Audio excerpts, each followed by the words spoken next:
Good morning. I'm reading from Hebrews. I'll do my best. Hebrews is so full and wordy. This is Hebrews 12, verses 18 through 29. You have not come to a mountain that can be touched and that is burning with fire, to darkness, gloom, and storm, to a trumpet blast, or to such a voice speaking words that those who heard it begged no further word be spoken to them, because they could not bear what was commanded. If even an animal touches the mountain, it must be stoned. The sight was so terrifying that Moses said, I am trembling with fear. But you have come to Mount Zion, to the heavenly Jerusalem, the city of the living God. You have come to thousands upon thousands of angels in joyful assembly, to the church of the firstborn whose names are written in heaven. You have come to God, the judge of all men, to the spirits of righteous men made perfect, to Jesus, the mediator of a new covenant, and to the sprinkled blood that speaks a better word than the blood of Abel. See to it that you do not refuse him who speaks. If they do not escape when they refused him who warned them on earth, how much less will we if we turn away from him who warns us from heaven? At that time his voice shook the earth, but now he has promised, once more I will shake not only the earth, but also the heavens. The words once more indicate the removing of what can be shaken, that is, created things, so that what cannot be shaken may remain.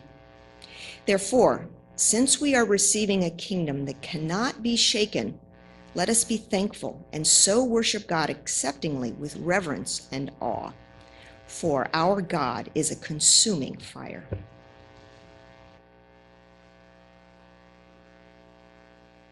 You ever been in an earthquake? How many folks have been in an earthquake here? Isn't that the weirdest thing? The thing that is supposed to give you the most stability cheats you, right? We were in seminary, I think it was our freshman year. This is in Illinois, right? I don't live in California because I don't want to deal with earthquakes. We're in Illinois, we're on the 6th floor of our dormitory. We're having a meal with some other people that we just met, and we're sitting around on sofas and stuff, and I noticed that his TV set is rocking. I'm like, what's going on there? I'm like, well, wait a minute. Everything's rocking. We got to get out of here. So we go down the steps, and we're standing outside. It was this earthquake that was in the Chicago area, and that's when I learned there's some kind of deep rift somewhere up the Mississippi or something, and earthquakes actually happen in the Chicago area. It was disconcerting. It was spooky. It was like, what? I wake up every morning expecting that the earth I stand on is going to be there. Or here's the other thing I expect, because this is another offshoot. We saw the videos of that tsunami with the water going out and coming in. It was the most scary thing in the world, right? That came from an earthquake out in the middle of the ocean. So, when I go to the Bahamas, I don't know if I can go to the Bahamas again. I'm afraid, if I go on the beach, is that, oh, the water's going the wrong way. There's no place for me to run to. There's nothing high here, The water's supposed to stay on that side of the beach. Right? We depend on that. Everything has its place. It's got to stay there. And here's this earthquake that just rocked my world. But there's other kinds of earthquakes too. And in this book of Hebrews, this is Hebrews, I've been telling every week, look to Jesus, keep your eyes on Jesus, fix your eyes on Jesus. And this book is really an extended sermon. Hebrews is an extended sermon, and the preacher's getting to the climax, because after this he's going to start talking about some practical stuff.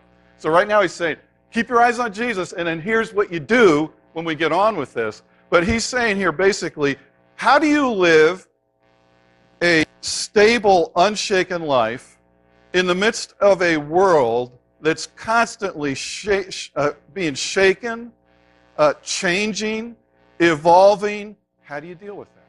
How do you deal with that? So that's what we're going to try to listen at today. So today, we're going to look at the shakeable life, which is verses 18 through 21.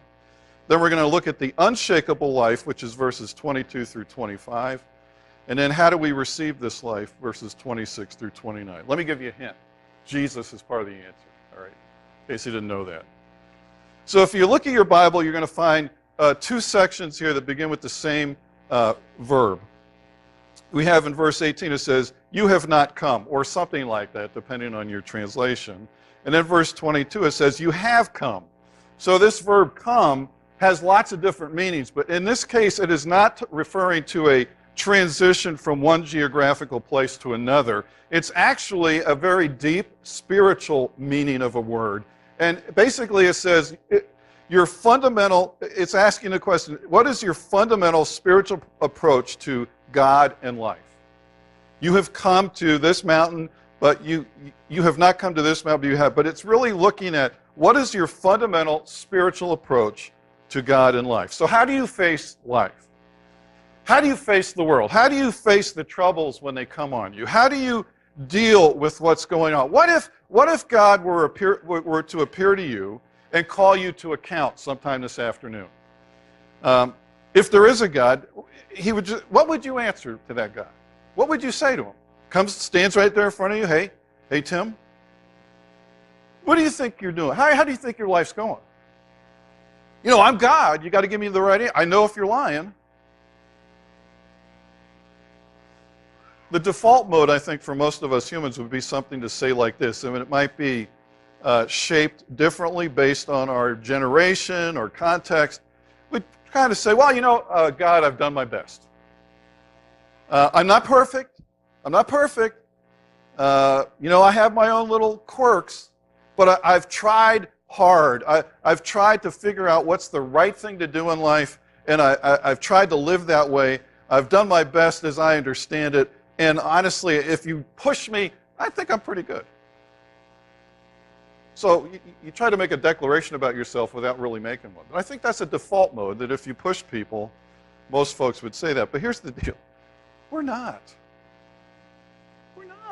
That's a sham. I'm not saying we're evil, but just think about that. You know what the golden rule is, right?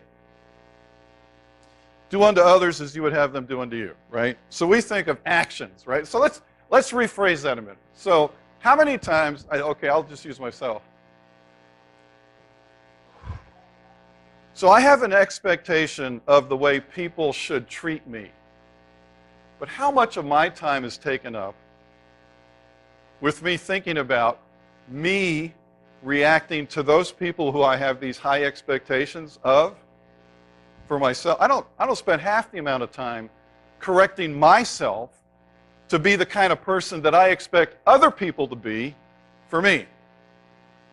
Do unto others as you would have them do unto you. It's not just this kind of, don't slap that person. Don't slap me. You wouldn't want me to slap you. It gets a lot deeper than that. Well, don't talk to that person that way, Tim. Because you wouldn't want him to talk to you that way. Yeah, but I fly off the handle. I'm not perfect.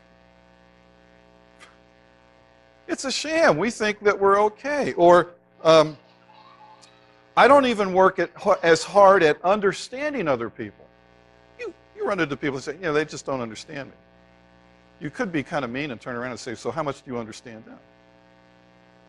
I don't work half as hard at trying to understand people as I expect them to understand me. This is human, right? And this is just kind of the human thing. So just looking at it that way, no one does that. No one, when we say, I try hard, no, we don't. We basically focus on ourselves. We have high expectations of those folks who have to come into our life and do service or whatever. But when it turns around the other way, we don't have those same high expectations. I'm too busy for that. I'm just too busy for it. That's our excuse, right? We are moral failures as a result of it. The whole thing's a sham. So that's what the Israelites learned in this first section, the Shakable life, 18 through 21. Let me fill this in a moment. So here's this moment. They're getting the 10 Commandments, and God comes down on this mountain on Sinai, and there's all kinds of stuff going on. Lightning, earthquakes, darkness, all kinds of stuff, and you think, oh, we're going to meet God. Whoopee, this is going to be fun. And it's the last thing that occurs. This is a horrible situation. There's a voice from God, and the people beg, please, we don't want to hear this voice anymore. That's not our picture of God, is it? Most of us flip around with this, God's our good guy. He's a good guy, and he'll accept me, whatever. But in this situation, this is the mountain that you could touch. It was real. It was a horrible experience, and they cried out and begged for no further word to be spoken. So why did they do that? I love this story. Tim Keller tells a story that he had with a conversation of an administrator at one of the elite universities on the East Coast. And this administrator was telling him, he said, Tim, you just don't understand the pressure, Dr. Goebel liked this, you just don't understand the pressure administrators and professors are in or under when it comes to the issue of grade inflation. And the reason that's going on is we're talking about elite university, right? So most of the kids who get into these classes with these professors are kids that have basically gotten A's all the way through school. They have been overperformers all their life. And then they get into one of these elite universities, and you know what? Suddenly they learn and meet up with people who are smarter than them. They've been getting A's their whole time. They've been taking advanced classes, and they show up at a college campus and they think they're hot stuff, and they find out that there's someone hotter than them. And what if you get in a classroom, only teachers will probably understand this, you're in a classroom with A students. Everybody came in and they were all 4-point plus in high school. Is everybody going to get an A? They can't. Someone's got to get a B. Have you ever been around one of these high-performance kids when they get a B? It's like the world ended. I've never experienced that. That's why I'm so humble.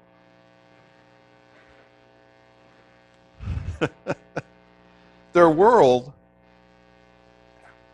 all their life, their foundation, their identity had been, I'm an A student, I'm really smart, academics is my thing, then it's cut out from under.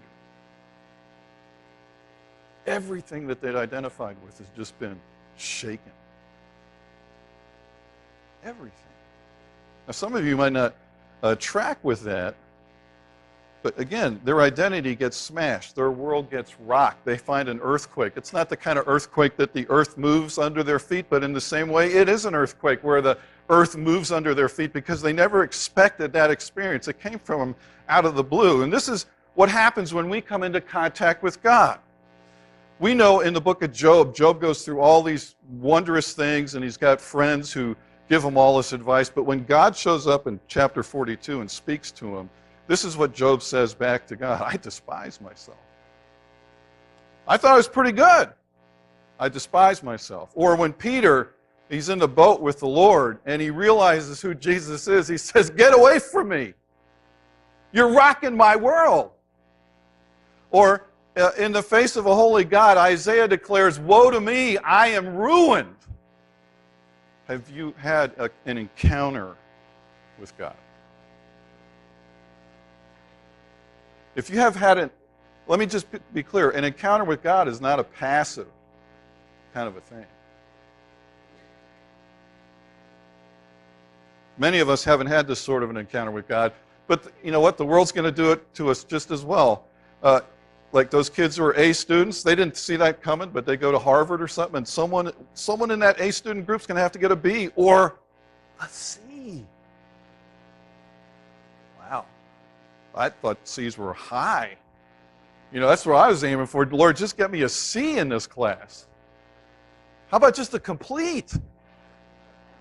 Anyway, you know, I have very low.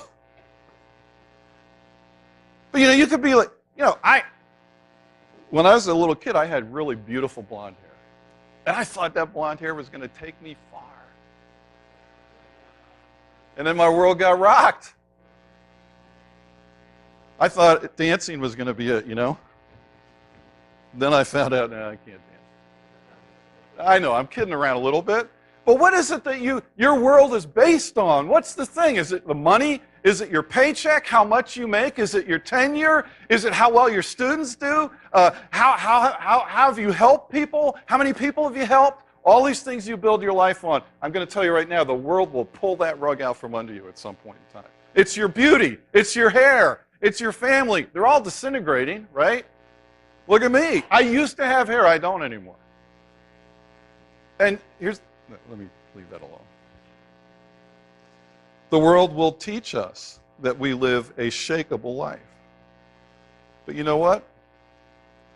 The gospel of Jesus Christ says there's another life that's available, and that's in verses 22 through 25. It says, but you have come to Mount Zion, to the heavenly Jerusalem, the city of the living God. And basically what we're hearing here is that the Bible could be said to be a tale of two cities. There's the worldly city and there's the heavenly city. You know, there's going to be a new heaven and a new earth when God's all said and done. So in this earthly city is where people live as consumers. I learned that at the Iron Sharpens Iron conference. Consumers, basically people are concerned about themselves. They consume, they want things for themselves. This is basically the way you know, our economy is based on consumerism, right? But it's not just the economy. Many of us, most of us, all of us, personally live a consumerist. Well, go to church? What am I going to get out of it? That's a consumerist mentality. Right? And that's what the city of the world is like. But there's this other one. It's a heavenly city, and it's a place where people are investors. Learn that, iron sharpens iron too. Think about that. Investors, you're building into people, into things. And the new heaven and the new earth is about people who are followers of, they invest in Jesus Christ. And when you start investing in Jesus Christ, you don't just end with Christ. You start investing with those folks who are around Jesus Christ. You invest in other people because that's how you're wired up, because Christ invested in you by going to the cross. So this heavenly city is filled with investors, and investors start to serve and love and practice peace. That's the heavenly city.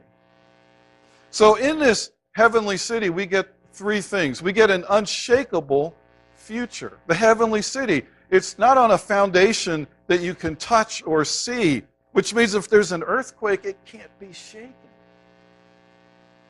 The Butte can be shaken, but not the New Jerusalem. But we also have an unshakable joy. It says here that you have come to it says you, the Hebrews, and just let's be clear about this, that was written a long time ago. So he's not writing about a future for you and me.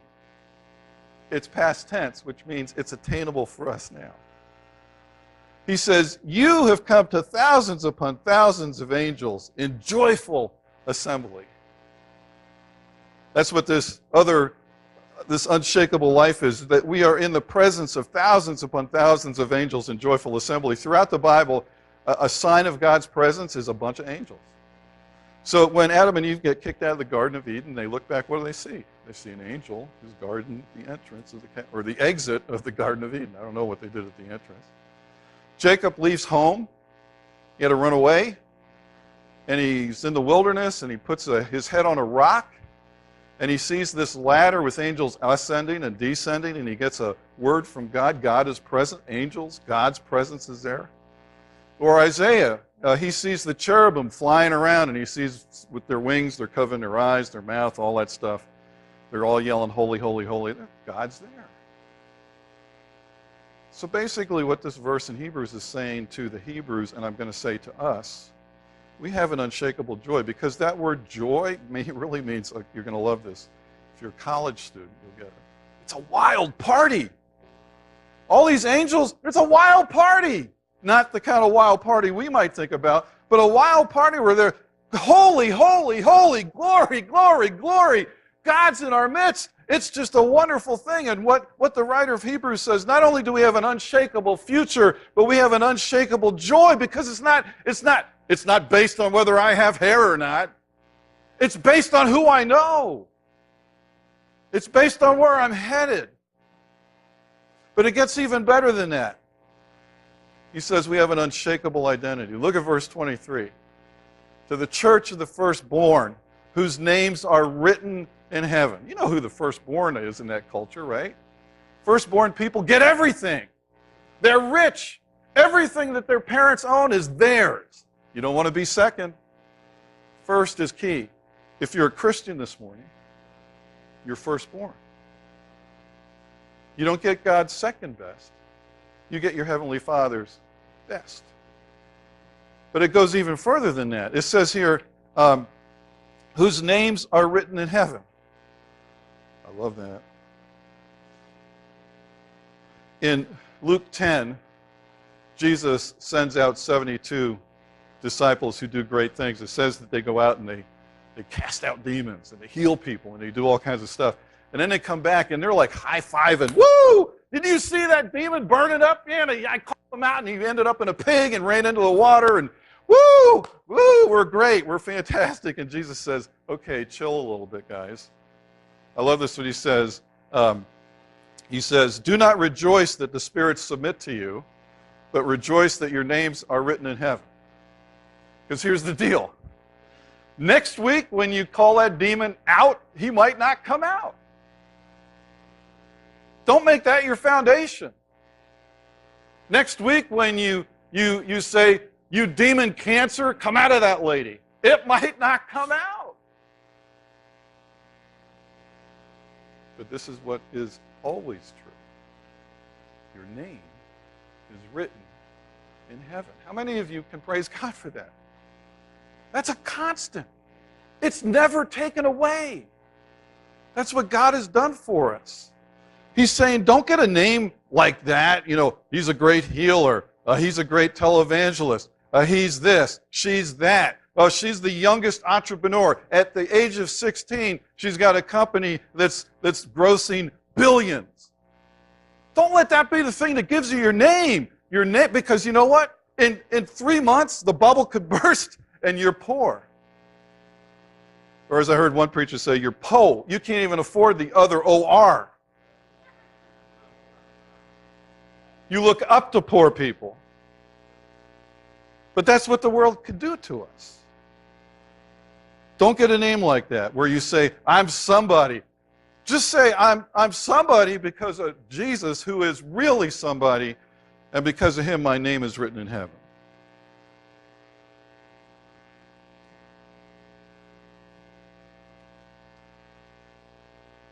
So how do we get this?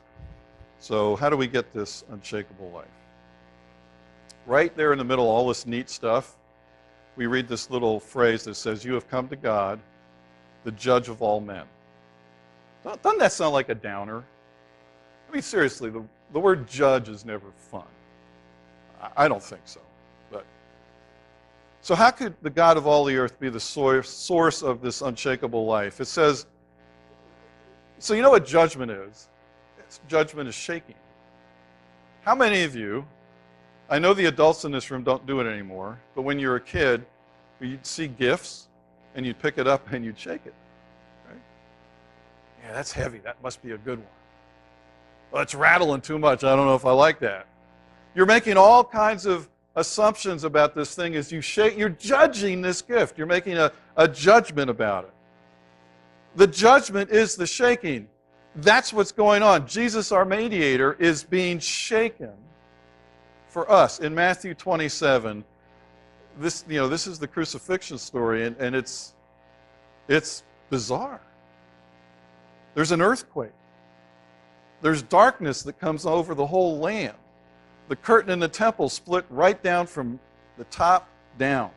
Rocks split. Dead people walk out of their graves. I mean, that'd be... And it's not on AMC. It's in real life. I mean, only a few of you got that. That's good. So what's going on? It's Mount Sinai all over again. In Matthew 27, it's Mount Sinai all over again. Remember? People are terrified, scared. Here in Matthew 27, it's Mount Sinai all over again. Jesus Christ was being judged at that point. Jesus Christ was being shaken. Jesus Christ received what you and I deserve so that we could get what we don't deserve, but the grace gift that comes through Christ. He was shaken so you and I won't be shaken. The presence of God, the things that used to kill us, that used to be fatal, will not consume us anymore. We don't have to be afraid about a mountain or anything because of what Christ did, because he was shaken for us, because he was judged for us, because he died for us, because he was resurrected for us. We have an unshakable life.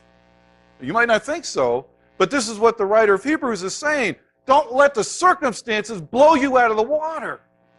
This relationship with Christ is real. You might not be able to touch it, but if you could touch it, all that means is It's going to get out of date. It's going to end up in the garbage heap. It could crumble. It could disintegrate, whatever. But since you can't touch it, it's like in the cloud. Assuming the cloud works the way it's supposed to. I always, human analogies are never really good. It's permanent. Your name's in heaven. Now look, all religions are basically the same. There are certain standards that are put forward, and then each individual has to figure out how they're going to align their life with that standard of the religion that they're living, right?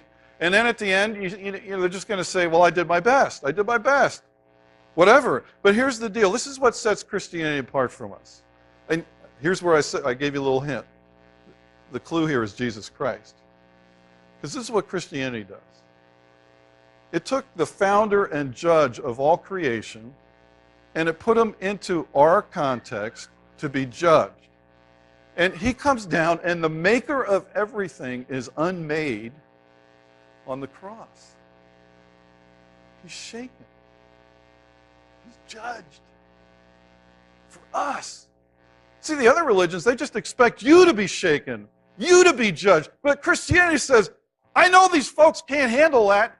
I'm coming down, and I'm going to handle it. And now you can live differently.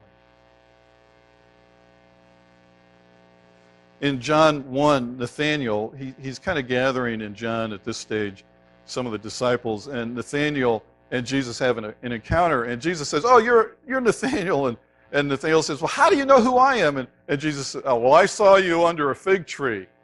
Well, it wasn't like the fig tree was like at the back of the room. The fig tree, who knows where it was?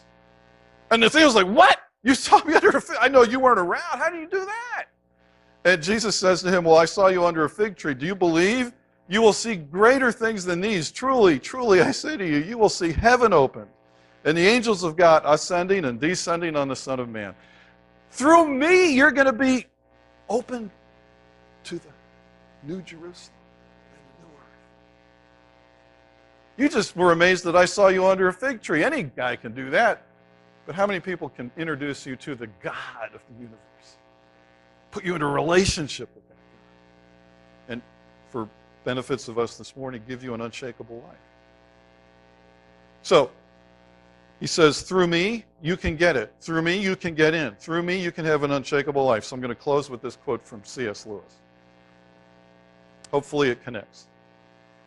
C.S. Lewis wrote, our lifelong nostalgia, our longing to be reunited with something in the universe from which we now feel cut off, to be on the inside of some door which we have always seen from the outside, is no mere neurotic fancy, but the truest index of our real situation. We're on the outside, looking in, and we want to get reconnected.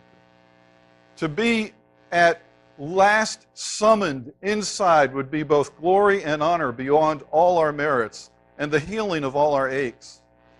Then we finally have the identity. Then we finally have the joy. Then we finally have the future that will be shaken. No, it will never be shaken no matter what happens here. We don't have to be afraid of that final judgment day. The day when not only earth, but the heavens, everything will be shaken. We have nothing to fear because Jesus was shaken for us so that we can have a kingdom that cannot be shaken. And in worship, to the degree that out of gratitude for His grace, we experience His presence in reverence and awe, He comes into our life and consumes the things that are bad, consumes the things that are holding you back, and fulfills that deep longing. In Christ, you have come. Isn't that awesome? That's what He does. So if you're functioning this morning with the idea that Christianity is an idea, man, you got to get out of that. Christianity is a life.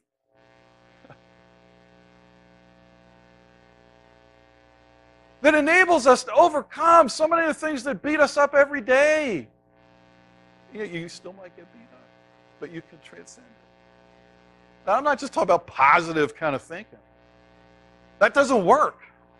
You have to actually have the presence of the risen Christ within you, and He gives you new life. He was shaken for us so that you and I cannot be shaken.